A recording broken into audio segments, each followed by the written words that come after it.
This message series is about change. And a lot of us get into routines in our life, especially men, but I have realized women, although smarter and more gifted, are no better than men at screwing up relationships. And if we do not change that, we will end up old people in deathbed surrounded by regret instead of people that love us. And that is not a destination that any of us want. So what I'm going to do, one of the things that I have found that is very helpful in groups is to share your story. Most people don't want to do that. They're afraid that if they open up and reveal who they really are, they'll be rejected. And that's just the simple truth. No matter how tough somebody acts, no matter how beautiful a woman everyone thinks she is on the inside, we're all scared that if anybody actually saw who we really were, they're not going to love and accept us. That is a central human experience. And so to be vulnerable enough to open up and share your story is one of the steps to building those relationships. So as I am the director, I'm going to go first.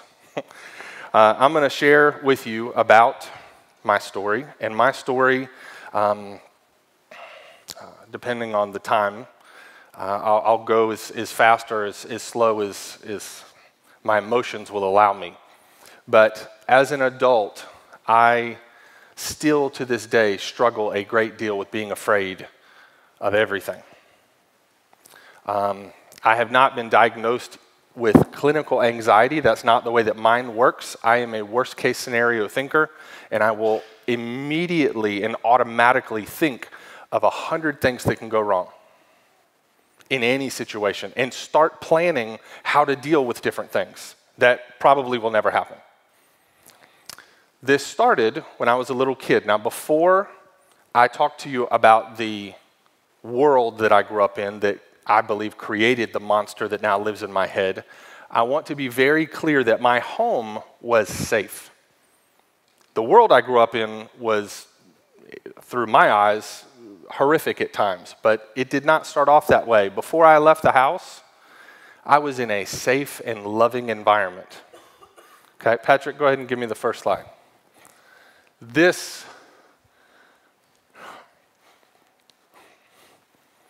That lady, before I ever walked out of my house, made sure that I knew that I was loved. No matter what I did, no matter what happened to me, I would always be loved by her. She made me believe that I could do anything. No matter what the world told me, and as you'll learn, their message was not the same. She made me believe that I could do anything. She used to tell me all the time that I was destined for greatness. The things that she said and the way that she loved me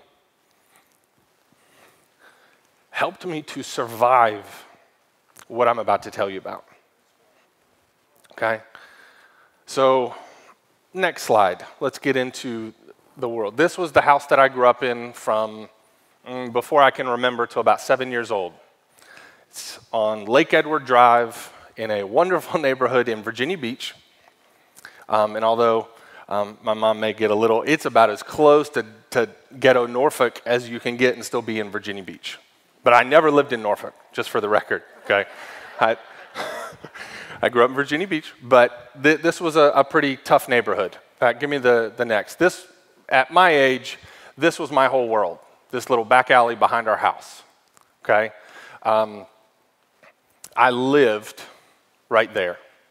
And it wasn't the best neighborhood I've ever lived in. Even by the time I was 5 years old, the Hulk was my favorite superhero. The reason why is because I had already been bullied and beat up enough times that he was the one I most identified with. See, David, those of you who are younger don't know, I'm not talking about the CGI Hulk Marvel here. I'm talking about like Lou Ferrigno, green body paint and a bad wig Hulk. The real Hulk, okay? Who would like get beat up, this scrawny kid would get beat up, but then he would get mad. He would make the noise. You would hear the, his eyes would turn green, and then he would bust out of some brown pants, and suddenly they would be purple jeans, torn up, and he was humongous, strong, and would beat up the people who just beat him up. And I wanted that. By the time I was 5 years old, that was my fantasy. to be able to beat up people who beat me up. In fact, one day, I was at the bus stop, which was right about, I might be wrong on this, it was a few years ago, somewhere in this general area, okay? This little, I've forgiven him, he's fine. Bobby, I'm sure is a wonderful human being today, but when I was 5, he was a little punk, and we were at the bus stop, and he pushed me down. I don't remember why. I don't know what I did wrong to annoy this kid, but he pushed me down, and I fell through some bushes, and I got a cut on my leg. And I was like, that's it. This hurts enough. I think I'm finally going to be able to turn into the Hulk. So I made the noise. I opened my eyes real wide, did this, and nothing happened, okay? You can go to the next slide. I got a Band-Aid real big. That's it, okay? I'm in school. That's how old I was when I was trying to turn into the Hulk because I had gotten beat up so much that was my fantasy, okay? And before you start going, I know why you got beat up, that was a cool outfit back then, okay? Those were some corduroy OP brand name shorts. Everybody tucked their shirt in back then. Don't, okay? That's not it. All right? But then we moved. When I was 7 years old, we moved to a different neighborhood. We got out of the bad neighborhood, okay, and moved into a much nicer neighborhood in Virginia Beach. And the house actually looked much nicer when we lived there. Whoever bought it now is kind of done. I had to pull this off of Google, and it was really nice, okay? We had a pool in the back. It was a great neighborhood. In fact, go to the next page. I'll show you. This was now my world, right in here. When, again, a different time. I grew up in the early 80s where you just got sent out to play. All the kids from the surrounding areas would come out, and we'd have kickball, baseball, whatever, and we'd just play all kinds of fun games. But there was a kid named Richard. I'm deciding not to use any of their last names in case there's some sort of legal, anyway. Richard, who lived right here, and I were very good friends, and we would go outside and play all the time, but for some reason, we would always end up getting in fights. And he would beat me up. And there was one time, I remember we were roller skating in his garage. He had a cast on his hand. And I went to fall, and I grabbed him, and he got mad that I touched him, and he punched me in the head with his cast, and it busted my head open. Blood was rushing down, and my mom had to rush me to the doctor's office. But then, once I healed, I went back outside and played with Richard. Later on, there was a guy named David who we would play with. He was a year older than me, and we would play, and somehow he would always find a way to pick on me. This was the bus stop. It was right across the street from my house. I figured I was safe. No. We had this thing called King of the Bus Stop, and it was the biggest jerk, evidently, got that title, and he would just pick on whoever he wanted, and so I would be tortured before school. That would often result in some form of physical altercation. So a pattern is developing here. I go outside to play with friends, and at some point, they physically beat me up, which I'm not trying to put down cyberbullying. I'm sure it is horrible. But when I was a kid and somebody wanted to pick at you, they punched you in the face. Now, again, I could walk away from them. It wasn't all over the entire world. I'm not demeaning, but that's the kind of bullying I'm talking about. I'm not talking about, little kids just calling you fat. Like, I would get physically beat up, sometimes by multiple people at the same time. It was just kind of, it is what it is. But then I got into sports and started making friends, and a lot of times that helps with some things. Would get a little bit bigger and stronger and would play and have fun and stuff. But even, I remember in junior high, I went to a what they call middle school that was right in between a rich neighborhood and a lower income neighborhood. And all those kids went to school together. Maybe you've experienced something like that. Again, not the funnest. My first day in junior high, I remember trying to find a seat, scared and nervous. I found one person that I knew, so I went and sat down, and somebody came up, and it was like a movie, an after-school special. Hey, you're in my seat, punk. I was like, well, I don't see your name on it. And all of a sudden, I hear like, hit him, Jerry, hit him. And I was like, oh my gosh, like it was just lunch. So I got up and scared and went away, humiliated. Lunchtime was like that. I remember a fight breaking out, and like I went to an elementary school once I moved to the nice neighborhood where if somebody like popped a milk carton, everyone just sat up straight in their seats and went, ooh.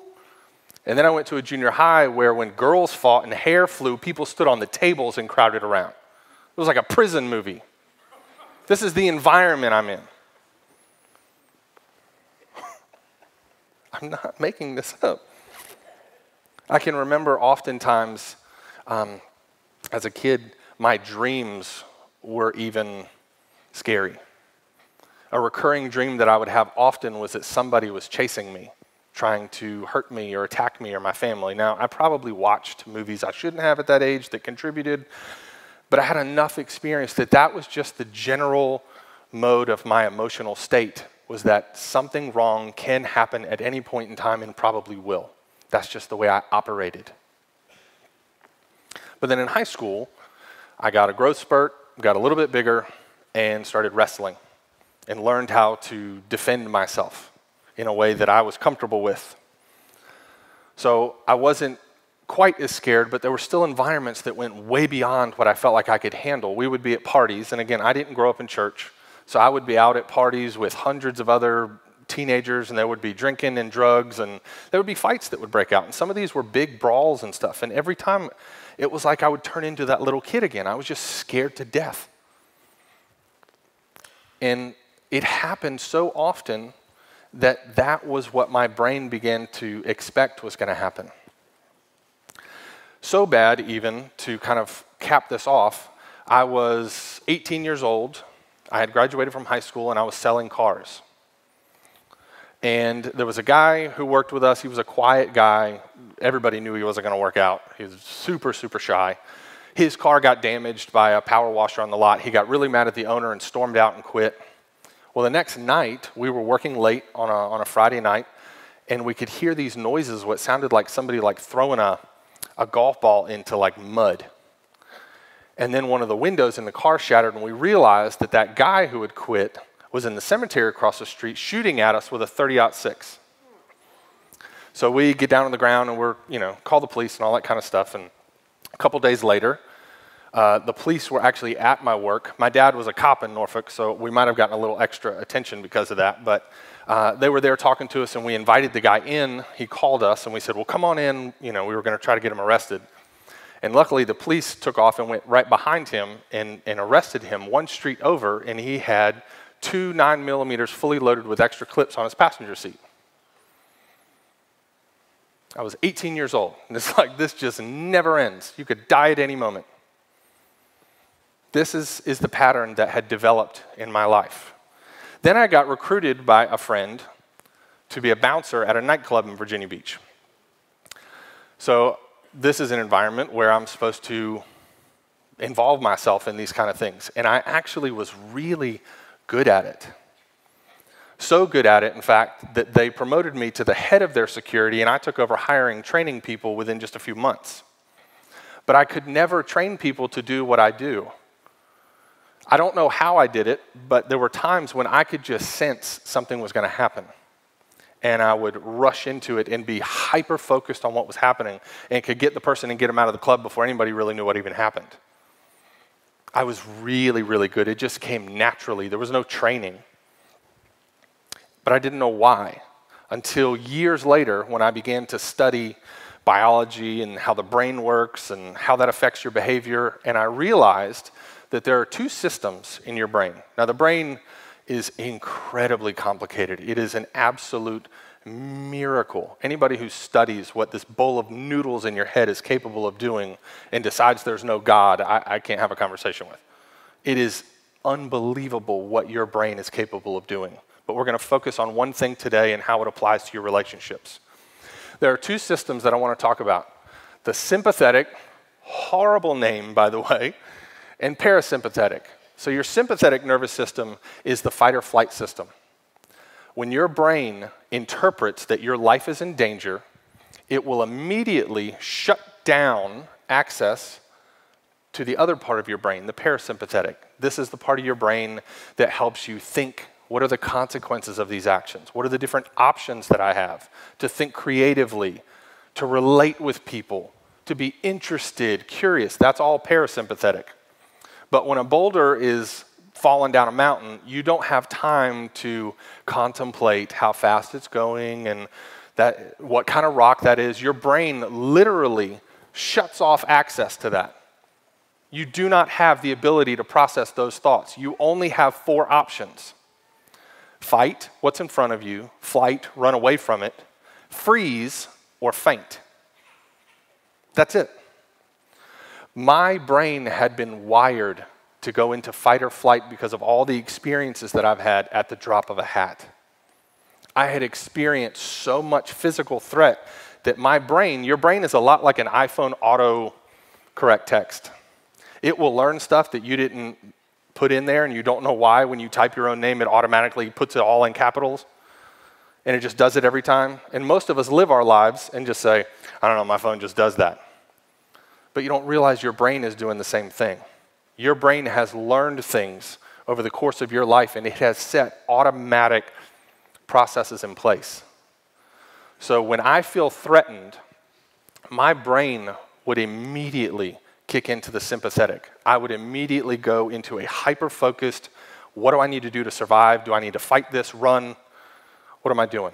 And my brain would switch so fast that when I was a bouncer in that club, I would literally sense it and I would switch into that, while the other bouncers were still flirting with the waitresses and trying to get free drinks. Now this was very good as a bouncer, but you fast forward a little bit. I got a different job selling medical supplies, a good job. I moved. I was in safe environments. I started to do a little bit better recovering from that immediate sympathetic nervous system reaction to where I could actually think and begin to have relationships with people. And then this happened. And I thought, oh, I'm not safe anymore. I thought maybe I was okay. There was a period of probably 5 years when I didn't get into any physical altercations with another human being. And then I was going to work one Tuesday morning and my whole world changed again. And I was like, that's it. I can't handle this anymore. I cannot live in a world that is this unsafe. So I came here. I figured, I don't know about all this Christianity, Jesus, heaven or hell thing, but surely until I figure it out, God won't send me to hell while I'm going to church. It's a safe place to explore these options. So I came here. And my story of how I came to know Jesus is long and for another time, but I gave my life to Jesus because of the people in this place.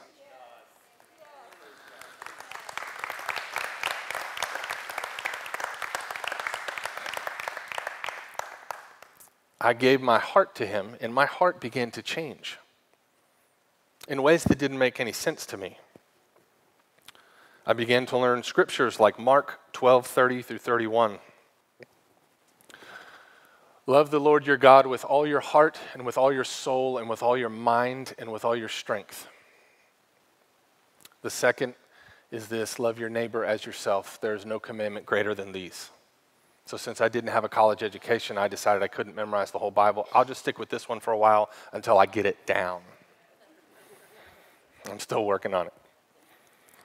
But it did. My heart really did change.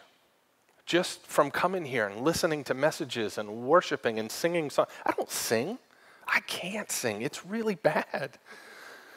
But something happened in me when I sang love songs to this supposed invisible Father in heaven. It didn't even all make sense to me, but I started to care about things that I never cared about before. I started to lose interest in things that used to be my main focus. My heart literally changed. My brain, however, the wiring did not magically rewire. I was still the person whose brain, whose computer was programmed to go into fight or flight very, very quickly. Now, because my heart changed, I felt horrible about it. But it didn't change my brain instantly. Then you take that person, and then I got married. I got married to a beautiful woman. Her soul is the most beautiful thing I've ever seen. She's the most loving, kind, gentle person I've ever known. And she grew up in a completely different environment than me. She grew up in a safe world where God was in control of everything.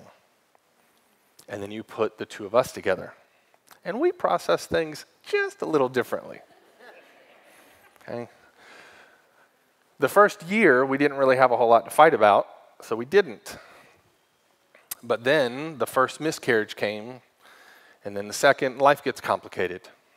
Details aren't really important, but whenever we would disagree, our arguments would turn ugly very quickly. Now, this is not because of her. All she had to do was disagree with me. But the second that I felt attacked in any way, shape, or form, my brain would switch over and I would become a sociopath that just hadn't been pushed far enough to become a serial killer. I would attack her like she was my worst enemy. Now, for the record, I've never physically put my hands on her. I've never even had that inkling, but the way I talked to her was worse. This is the woman that I loved. But as soon as I would get triggered, as soon as I would feel like she wasn't 100% on my side, my brain would switch over and go, I remember this.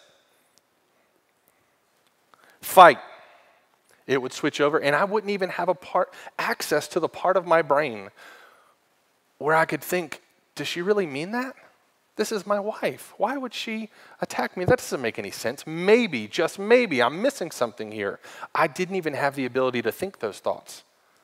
I was ready to attack her because that's what my brain had learned to do my entire life. Now, I'm not saying this to excuse the responsibility of it. I could care less if you think I'm at fault for it. In fact, I remember reading this scripture and somebody, well, let's just read it. I do not understand what I do. For what I want to do, I do not do, but what I hate, I do.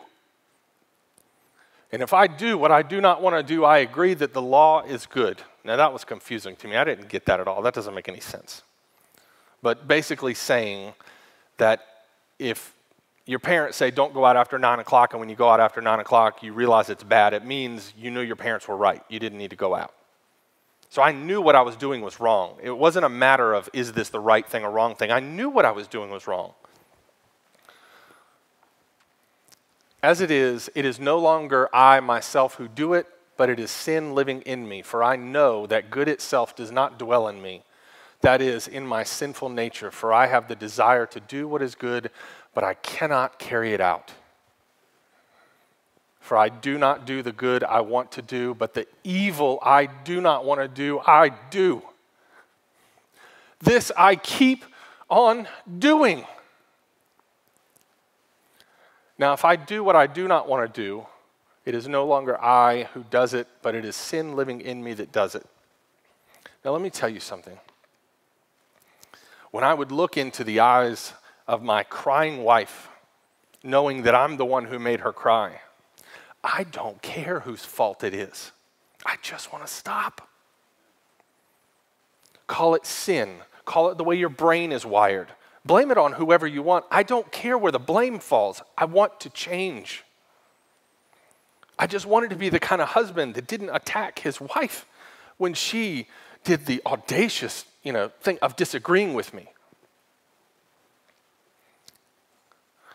And I struggled in this place for a long time. I didn't know how to change. I would go to church more, and I would listen to a message on marriage, and I would listen to CDs on how to love your wife better. And none of it magically rewired my brain. I would try certain things. I would try to be different, to do different, but the second I would get triggered, the old evil Jason would come out. And it was honestly like it would happen, and I didn't black out. I saw it the whole time, but it was like I wasn't me for a minute. And I hated the fact that I didn't have control over myself.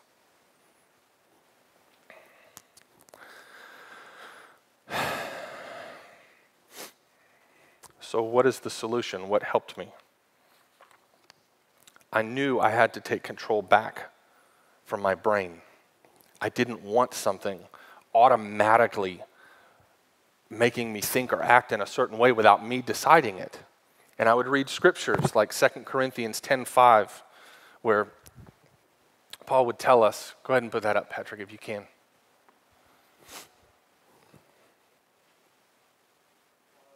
Okay.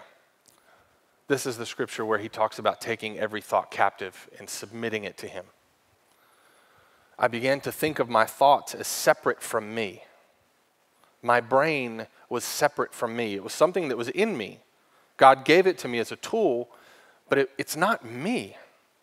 I have a soul, and I'm a consciousness that is separate from the body. If I'm supposedly going to live forever when I die, then this body is not fully me. It's something that I have for a period. But it was making decisions I didn't want it to make. And so I began to study, how do I take those thoughts and submit them to Christ? What does that mean when I have a thought that somebody's attacking me and my brain thinks, I got a good idea? How do I stop and take that and go, wait a minute. God says that I'm supposed to put other people ahead of myself. I'm supposed to value them more than myself. I was supposed to love my neighbor as myself. I'm supposed to love them and prioritize them. My brain said, I don't know any of that. I'm just here to help you survive. You can study all the scripture you want. I'm just here to keep you alive. Okay, so if I feel like your wife is threatening us, we're going to attack. Like, you work out your marriage problems later. And I had to figure out, so that's when I really began to study the biology of the brain and how does this work. And as scientific and unspiritual as it found, I found God with me every step of the way. Saying, yes, I gave you that brain, but I gave you dominion over it.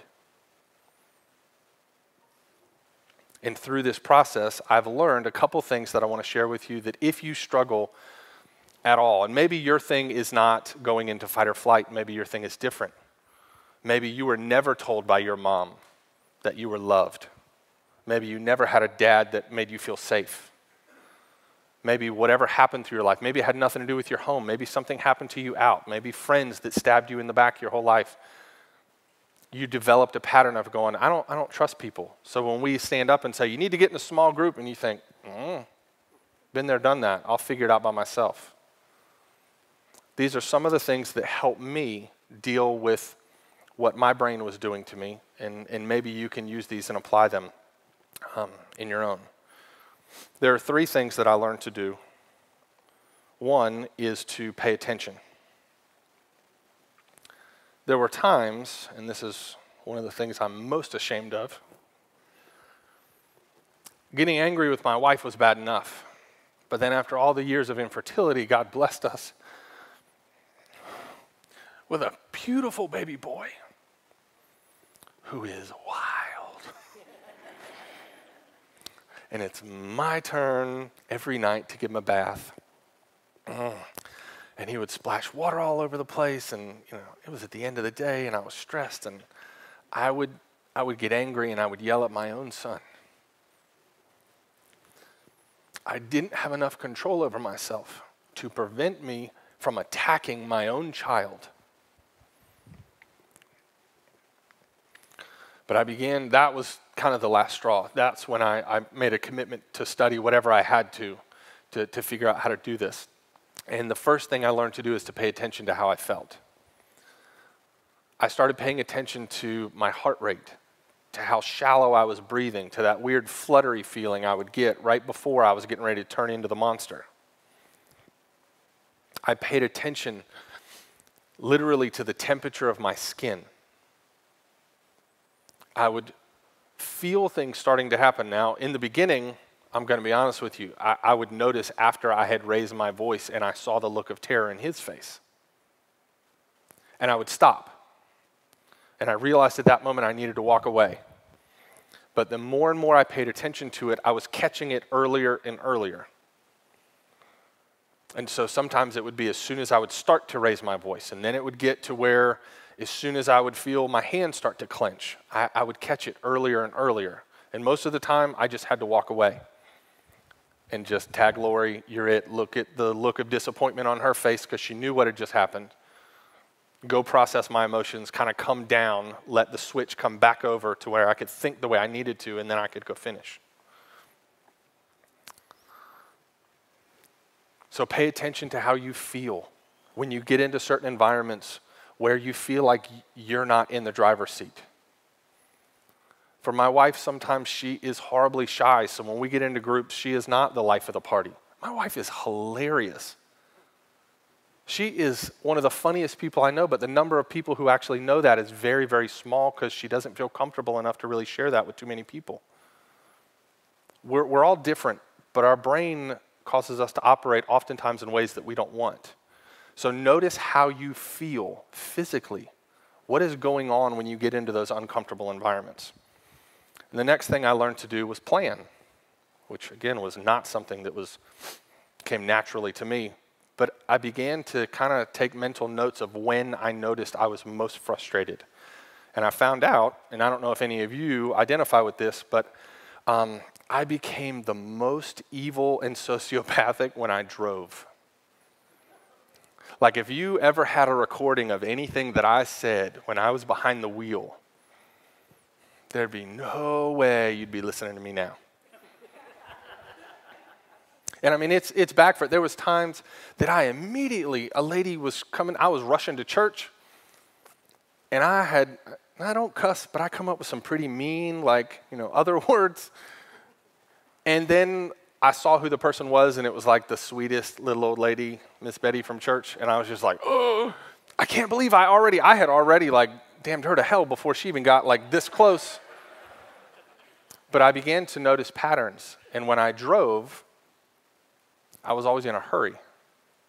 See, my pattern of the way I did things, I would sleep as late as possible and rush to get ready. I knew exactly how long it took me to do everything, and I would push it to the edge, which is one of the reasons I would get frustrated with my son when we were getting ready.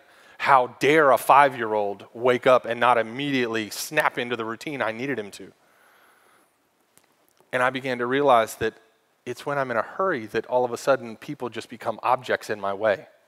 And so I started planning, and I did the thing that I could not imagine doing, and that's I woke up earlier to give myself more time so I wasn't in a rush. So when somebody cut in front of me, it didn't matter because they weren't going to make me late. And magically, I wasn't the evil, horrific person that I was every day. I allowed myself more time. The other time that I noticed that was really difficult for me was when I got home from work. You see, at about 5:30, on nights that I'm not working late, I get home, my wife gets home, who's been a special needs teacher all day, and my son gets home from a school he's been at since 8 o'clock this morning. It's a powder keg. Everyone is tired and irritable, and we've been giving it our all day, and now we're like, I'm not putting it up with you, okay? And so we all get home at that time, and I realized that was a time I needed to be prepared for. I didn't need to just walk in haphazardly, all stressed out and worried, expecting them to somehow, move around me. So on my way home, I have a playlist that if I need it, I'll put in. And it's just like classical music, and it's actually like the ending credits from certain movies. I'm not educated enough to like classic music, but there's no words. It's just very soft. It soothes me. Okay, the music from Castaway, I just relax. I'll pray. I need to go back and get a CD or download Brad's message from last week, and just go through and think about how grateful I am for the people that I'm getting ready to see, for the house that I'm getting ready to walk into. I need to take some time and realize that this is a time that is normally a trigger time for me, and I need to plan, how do I prepare better? I need to take control of the situation. And so that's what I do when I notice that there is an environment or a situation that recurs that often gets to me. I will sit down when I'm calm, and I will think through, what is the best way to prepare for this? How do I walk through that door and love those people the way that they deserve to be loved? A lot of times I hear guys want to talk about being the leader in the family. I don't know what kind of a definition you have, but the one that I learned in church was the servant. The leader is the one that serves. And you can't do that when you're hijacked and amped up and just want people to get out of your way. Now, an exercise that I would use, in fact, I've used it all this week, and it sounds very hippie-ish, so it is what it is, okay? But I would learn to breathe. I realized and I studied and learned that if you breathe in really, really slowly and breathe out really slowly, as slow as you can, like 5 to 6, 7 seconds, in and the same out, it actually tricks your brain into believing that you're safe. Because when you face a whatever predator or something and you're really attacked, you don't breathe that way. You breathe very shallow, very quickly. And so when you breathe that way, your brain, you can actually trick your brain into going, oh, no, we're fine. Like, did you notice how he's breathing? We're good. And it will switch me back over. And the other thing that I've learned to do is actually relax my muscles when I breathe. I never paid attention to how tight my muscles were when I would get frustrated. My toes would curl. And when I began to realize that, I would take really deep breaths. There are some times when I have to lay down. Like when I'm at work and something happens, I'll literally lay on my floor because I can't relax enough in a chair. And I'll just relax and I'll breathe for as long as it takes for me to calm down. It usually only takes about 10 seconds. But it will start to calm me down. And I use those techniques to take control back of my body because it is causing me to act in a way that I don't approve of. And then the last thing that I learned to do, and in a different way than I ever did before, was pray. See, I always used to pray and say, hey, it's me again, I'm sorry, let's go through the list of all the ways that I screwed up. Until I realized that Jesus had already forgiven me for everything that I had ever done or ever will do. I didn't have to apologize anymore. He was already where I was saying, I know you want to change. I'm here to help. Let's talk about it.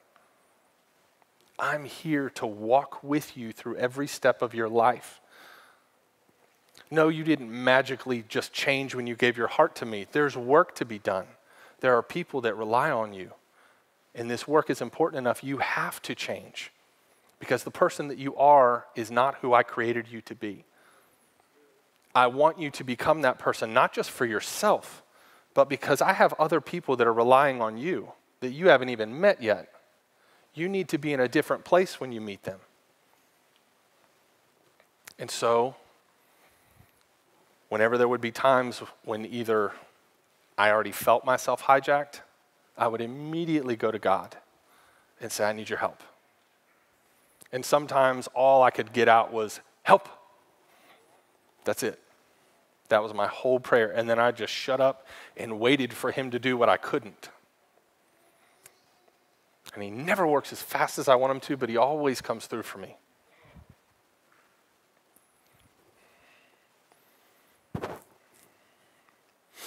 And so when you go into these environments, whether it be your own home, whether it be a new small group that you're nervous about, pray. Ask God before you go into that, prepare me. Change my perspective.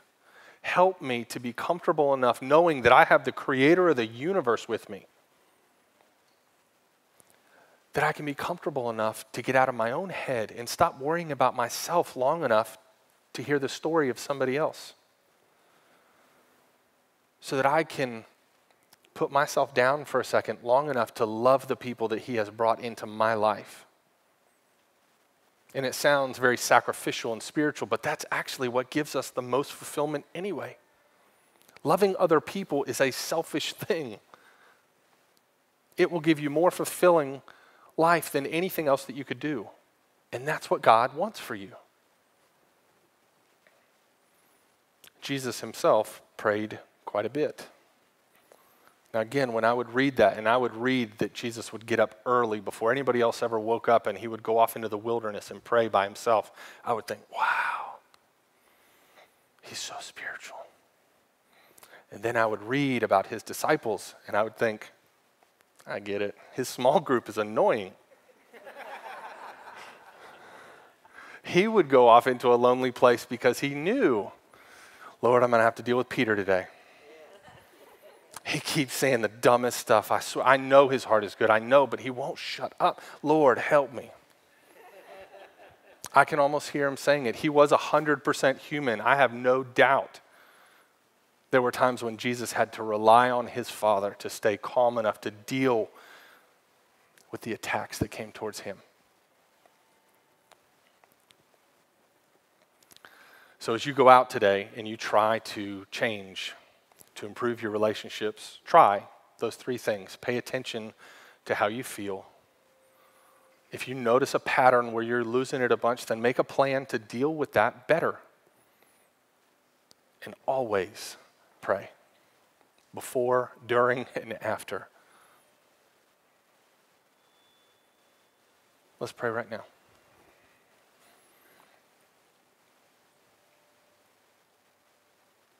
Heavenly Father, I thank you. I thank you for everything you've given me. I thank you for this brain that you put inside of my head. It is an absolute marvel. But I also thank you that you helped me to learn how not to be ruled by it, how to rely on you to overcome what this world has thrown at me. I know we have a long way to go, but I pray right now for anybody else who is sitting in this room who might be in the same situation, who might identify with Paul when he says, I keep doing what I hate. God, help me. I pray that you would speak to them now and give them the courage not to try this on their own, but to find somebody to talk to about it. To begin to try to put the steps into place to take control of their life back so that we can have the relationships that you died to provide for us. Thank you that you set up this world built on relationships. Help us to learn how to love each other. Help us to learn how to get out of our own head, how to do whatever it takes to be healed enough to love the people that you put into our lives. I look forward to this week, knowing that you will be with us every step of the way. Amen.